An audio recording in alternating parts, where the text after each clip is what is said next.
Hello, everybody. Good afternoon.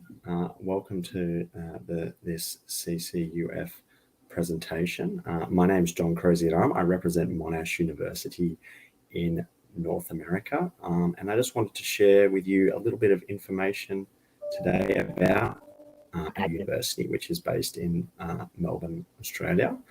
And I wanted to do a number of things through the session. First, I want to introduce Melbourne as a city and our university, Monash University, and then talk a little bit about studying at Monash and where some of the areas of interest might be.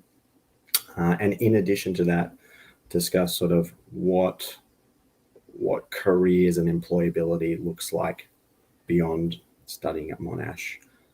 And just finally, before we throw to Q&A, I'll talk you through a little bit about the admissions process, how to apply, when to apply, and what scholarships and funding might look like for you as Canadian students. So, your Australian adventure starts here. Welcome to Melbourne. This is where Monash University is based. It's one of the world's most livable cities, and that runs across the gamut from education, culture, our health system, Australia being a universal healthcare country, strong infrastructure, strong commitment to environment and sustainability, and also generally a very safe city. People are from everywhere in Melbourne. We have people from over 200 countries around the world. We're a city of approximately 5 million people, and of which roughly 40% of Melbourne residents were born overseas. And each year we have roughly 2.5 million international visitors to Melbourne. So this creates a very cosmopolitan and dynamic atmosphere. If you're a foodie, you can find cuisines from all over the world. It's very much a city with a lot of nightlife and activity. You can find live music any night of the week. It's broadly considered the sporting capital of the world, with many famous sporting events taking place throughout the year, including the Australian Open Tennis Championship, which is very, very popular with our Canadian visitors. It's an incredibly easy city to get around. Melbourne is configured with trains, trams, and buses, and a streamlined, straightforward Myki card system that allows you to take advantage of those different transport options, as well as an extensive and accessible network of bike routes and paths. As I mentioned, Australia and Melbourne is largely considered very safe, and we're ranked in the top 10 safest city in the world relating to personal safety, health safety, digital, and infrastructure as well. A little bit about Monash University.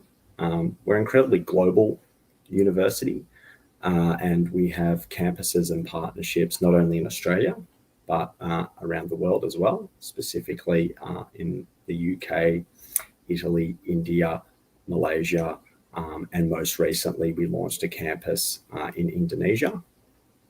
We started in 1958, so we're still a relatively young university, but we've grown dynamically over that time, and we are now Australia's largest university. We have a student population of just over 80,000, which is composed of about 54,000 undergrads, 23 graduates, and 5,000 researchers and PhD students. And we are in the top 1% of universities in the world. As Australia's largest university, we have 10 faculties, Fairly broad offering in terms of what you might want to study at Monash. And for our Canadian students, we have many Canadian students interested in our law program, both countries being a common law jurisdiction and having fairly similar foundational underpinnings in terms of how our laws are structured and taught. A lot more interest from our Canadian students in medicine, nursing and health sciences as well, along with our more broad-based arts and business degrees too. Our courses are composed and structured in a number of different ways. So we have what many of you would be familiar with in terms of, a 3-year accredited course, but we also offer double degrees as well. And I'll get into the particulars of that shortly. We also have a very strong commitment to work integrated learning.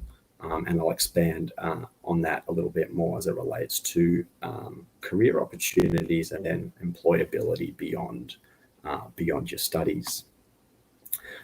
So Monash is ranked number 58 overall in the world, according to the QS World University Rankings 2022. And when ranked number 54 in the world for employability. And we were very proud this year to be ranked number 1 in the world for pharmacy, with Harvard coming in at number 2 and Oxford University coming in at number 3. So if pharmacy is of interest to you, strongly recommend you looking at Monash as a destination to study, given its cachet and caliber in that particular area. As I mentioned, we've got comprehensive degrees, which you'd be more familiar with, but I'll expand a little bit more on our double degree programs, because that really is a distinguishing feature of a Monash education.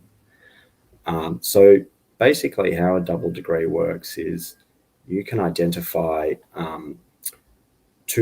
two courses that are of particular interest to you, say, for example, a Bachelor of Arts and a Bachelor of Laws, and apply for and complete those degrees contemporaneously, complete those degrees at the same time. And so typically doing a double degree will take anywhere from 3 to 5 years, and you'll walk away from your education with 2 bachelor's degrees. And so those combinations are enormously flexible. It ties back into Monash's standing and rankings in employability. Employers are looking for students that are multidisciplined and that have drawn education and knowledge from a broader raft of disciplines, and they're enormously popular with our students. They allow for exploration of a broad-based degree, say, for example, a Bachelor of Arts or Bachelor of Science with what we refer to as a specialist degree. So Bachelor of Laws, Engineering, Medicine, these types of disciplines. So, to name some of the more popular combinations, Bachelor of Computer Science and Bachelor of Business is enormously popular. Bachelor of Engineering and Bachelor of Arts is also very, very popular. And those combinations do give our graduates a real edge in the workplace.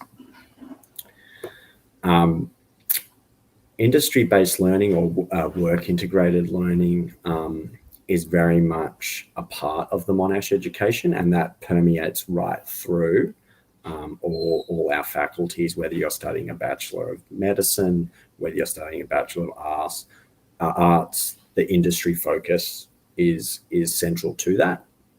And there's a number of ways that that plays out. So, and I'll cover off on two of those during this session today. So there's, industry-based learning, and that's how the degree really engages and connects with employers, with on-the-job, real-world experiences of learning. And then one flagship program that Monash runs and is available to all students that we call MIGHTY, which is the Monash Industry Team Initiative. So I'll cover off on those two key areas. There are others as well, but those are the main ones. So as I said, our industry-based learning programs are available in all 10 faculties, and they may even encompass a international experience as well. And many of our courses and programs now have what we refer to as MIG, our Monash Innovation Guarantee. So for example, if you study law at Monash, you're guaranteed a legal placement during your time studying law. So that's a real world experience in a community legal center or some other organization that's part of the programming there, to really round out or complement the academic side of the program. That's the same in the Bachelor of Arts, and certainly medicine, nursing, and health sciences. Many of these programs have a clinical guarantee baked into the curriculum. So in terms of wanting to align academia with industry, this is very much core to how Monash functions as a university and delivers and offers education. Our flagship program that really speaks to this, as I said, is MIGHTY, the Monash Industry Team Initiative. And this is a really interesting program because it really allows students to get not only a real world experience, but a multidisciplined experience. And there are a number of organizations that are signed on to participate in this program. And what it does is it coalesces Monash students from different faculties in teams of 4. So it might be an economics student partnering with an art student, partnering with a science student, partnering with an engineering student. And those teams of 4 are put into an organization, typically a private company, but may also be government or not-for-profit as well.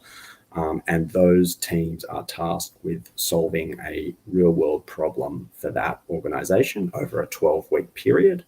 And at the end of that 12-week period, the team presents to the executive of that company and explains how they have solved that particular problem.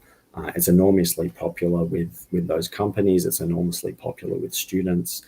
And more often than not, those companies take the learnings and the findings that the Monash industry team has produced and incorporate those findings into their business practices. It's also a paid opportunity. So students who participate in the MIGHTY program are paid for their time over that 12-week period. And again, really speaks to Monash's commitment to be industry focused.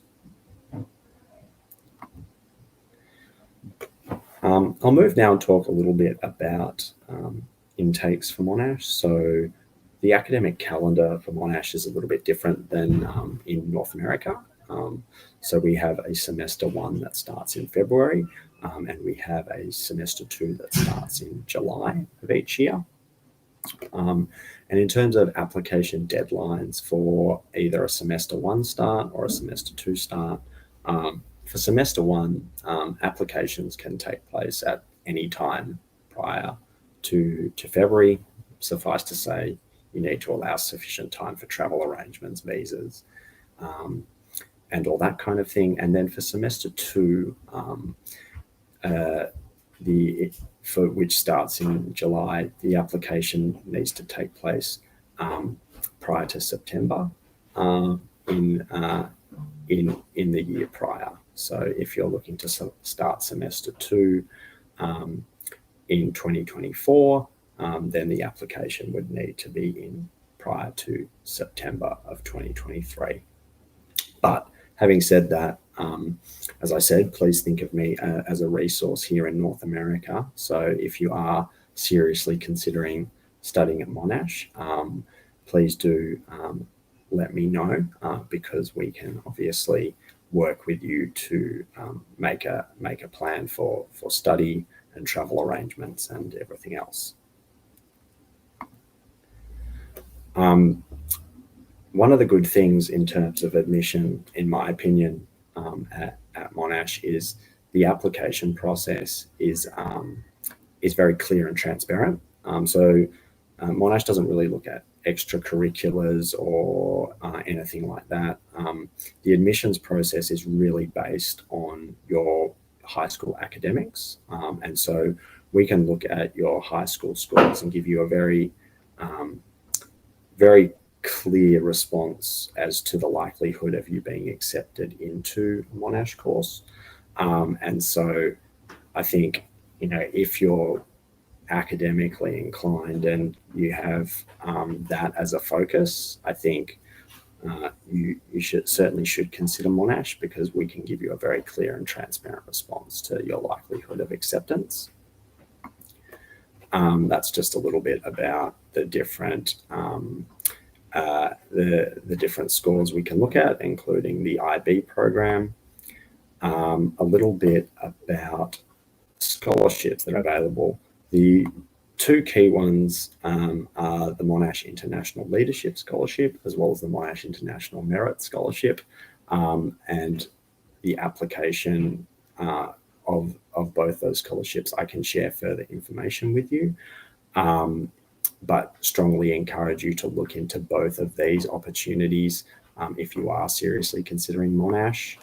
And the other aspect to this is our international study grants, which are available to all international students.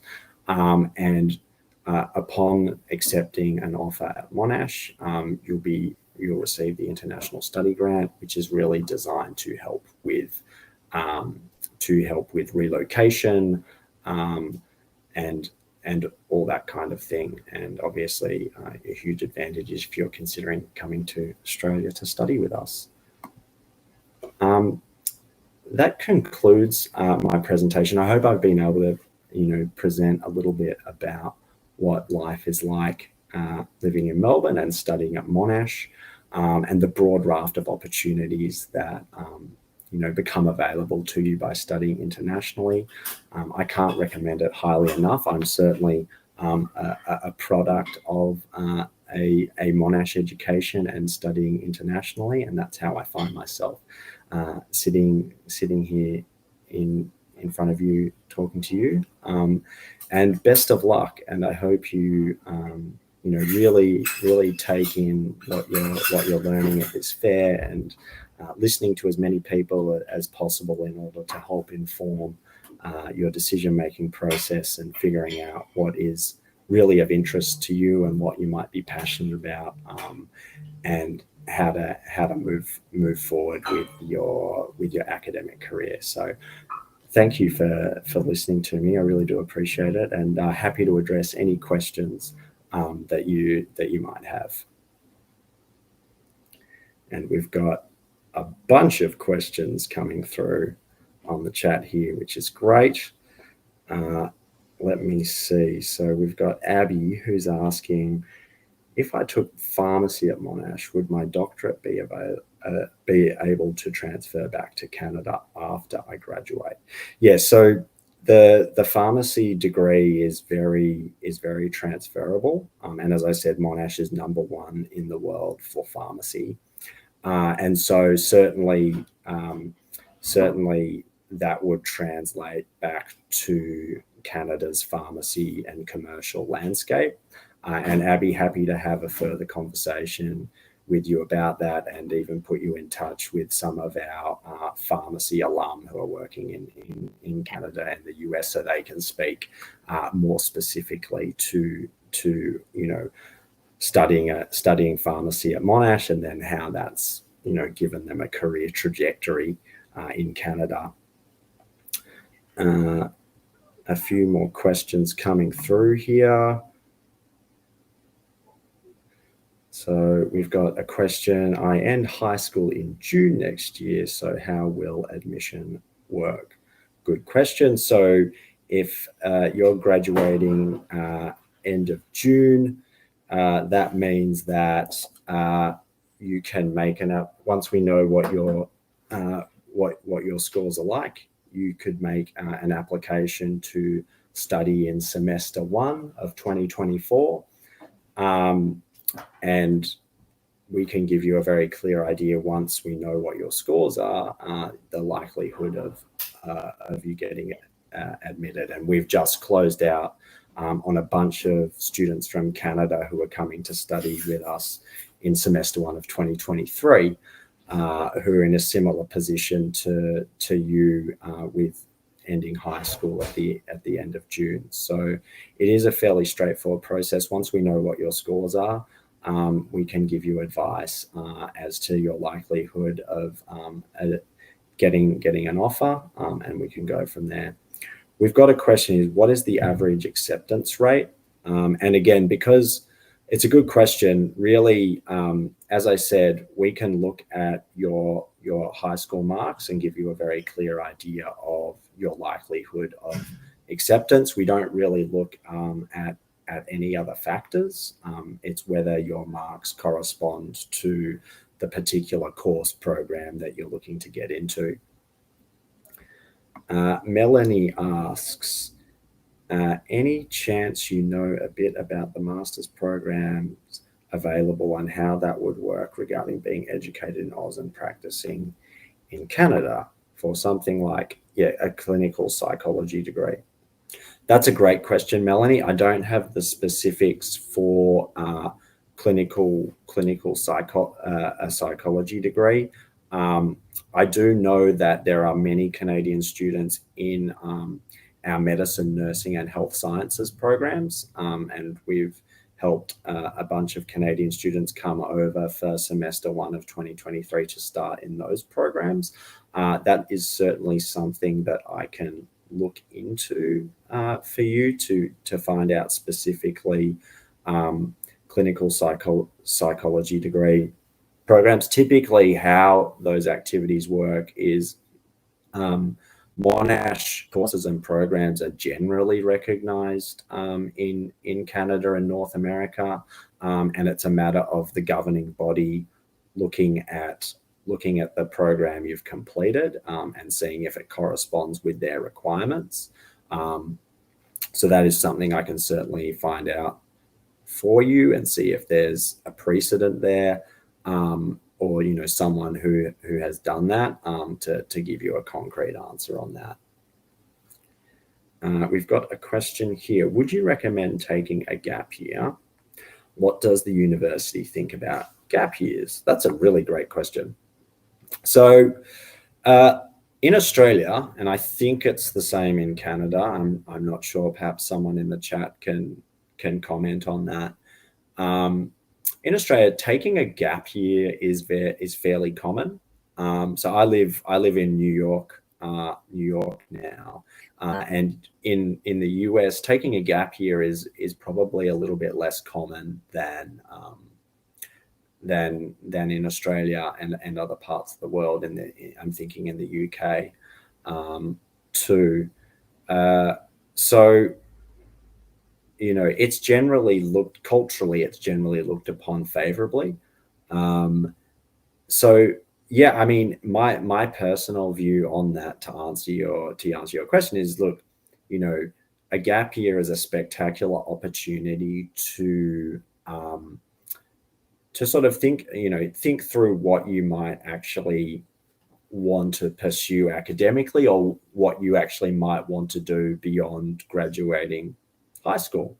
And I certainly think having the opportunity to, reflect and marinate on, what's next is a great idea. When you're young or finishing high school, or, figuring out what you want to do next, there really are no right or wrong answers, in my opinion. I know people now who have graduated from university and they're in their mid-30s and they want to do something totally different to what they studied. So it's all about progression and, you know, going on the journey. I think it's a very individualized decision. But certainly if you want to figure out what you want to do, you want to introspect, you want to reflect, I think a gap year is definitely something to consider. You know, I think the thing about a gap year is that you need to make a decision what you want to get out of that experience. So if you just want to take a year, you're exhausted, you're done with study, and you want to take a year to do something completely different, to go on a working holiday, find a job in another country or whatever, and not really think about what's next and allow that to sort of happen naturally, then, you know, do that. Or if you're really interested in sustainability, for example, and you want to go and work on an organic farm or something like that to sort of understand, you know, how that particular area works when it comes to sustainability. So you can pursue that academically or as a passion or an interest or a career. You know, that might be a good way to approach it. But yeah, I mean, what does the university think about gap years? You know, in general, in Australia, gap years are broadly thought of as, you know, a good use of time or a perfectly acceptable thing to do in between high school and university, or after university and then further study or into a career. So I hope that answers your question. Question: what percentage of students take advantage of the double degree program? That's a really great question, and I don't have the specific answer off the top of my head. We have 50,000 undergraduate students, and my assessment of that would be about half of those students would be double degree students. So again, it's very common. It's very common at Monash, and for domestic students as well as international students, I think it's one of the things that students are drawn to about Monash, the opportunity to go, you know what, I'm really interested in history, so I'd love to study a Bachelor of Arts, but I'd like to do something with a business focus as well. So I'm going to do a Bachelor of Business and a Bachelor of Arts together. And I think as well, just having that variety in your education keeps it interesting for you as a student as well. So to answer your question, they are very popular, and a lot of students do that. And it's also from an economic perspective in terms of time, you know, to be able to finish 2 degrees in 4 to 6 years is compelling for a lot of our students. Question: how does your institution aid your international students? Great question. So there are four ways. I covered off on two scholarships that are available to international students. So any international students can apply for those 2 scholarships. There are also scholarships at the faculty level, and I strongly encourage you to look up Monash University scholarships. I'll make sure on the booth we've got a link to our scholarships page. So if you want to swing by the booth as well, to take a look at our scholarships, or come up and have an individual conversation with me, and we can identify where scholarships might be available. And then obviously we've got our study grant. So that's a $10,000 grant that we give to international students when they accept their offer. But looking at your question now as well, how does your institution aid your international students? So that might be broader than just financial. And so in answering that aspect of it, we provide an enormous amount of support to international students. We very much want to get them integrated with university life and life in Melbourne. And as Australia's largest university, we've got a broad range of clubs and societies and opportunities and to engage and connect with other students, whether it be cultural, whether it be sporting. There'll be, I can almost guarantee you there'll be a club or society that speaks to that interest. And if there's not, can start one up, and I'm sure there'll be a bunch of people that are interested in what you're talking about. We provide support in guiding you through the visa process. We provide support in helping you find accommodation, whether that be on campus or off campus. I think the pastoral care and the care given to students at Monash is really strong. So, again, if there is specific interest, please do let me know, because I can put you in touch with alumni that are now based in Canada that, were international students themselves, that will be able to speak to that aspect of it, through their experience. We've got a question here. Because I'm really young and I would want to start a business before university, but I don't know if it's a good option. Well, I think it's a great option. And I also think one of the things I'd strongly encourage you to look at, and I'll make sure this is in the booth for you to see as well, is Monash has an extremely successful incubator program for students who want to set up their own businesses. It's called the Generator. And it might be an option to combine your interest in setting up a business with study as well, and being part of the community in the Generator and allowing your entrepreneurial instincts and interests to be nurtured in that type of environment, puts you in a community with fellow entrepreneurs. It gives you the resources of the university to help sort of, bake that idea and bring it to life. And, in my role working for the university in North America, we oftentimes have folks who are part of that program coming to North America to internationalize their business concept and that type of thing, which is super exciting. So yes, I think it's a great idea. And I think Monash would be a great place to, help further that business idea as well. We've got a question. What is the application fee? There's the application fee is nominal. I don't think there's really any fee for putting in an application with Monash. If it is, it would be fairly nominal. Question: is the MA program in professional psychology equivalent to an MA in clinical psychology? That's a great, very specific question. If you it's from Anonymous. If you let me know, if you come and reach out to me at the booth, I can find a specific answer to that question. I don't have that question off the top of my head. I'm not a subject matter expert in the psychology program at Monash, but I can certainly relatively easily find out that information for you and give you a concrete answer there. Question: what if you don't get the scholarship and you're an international student? Good question.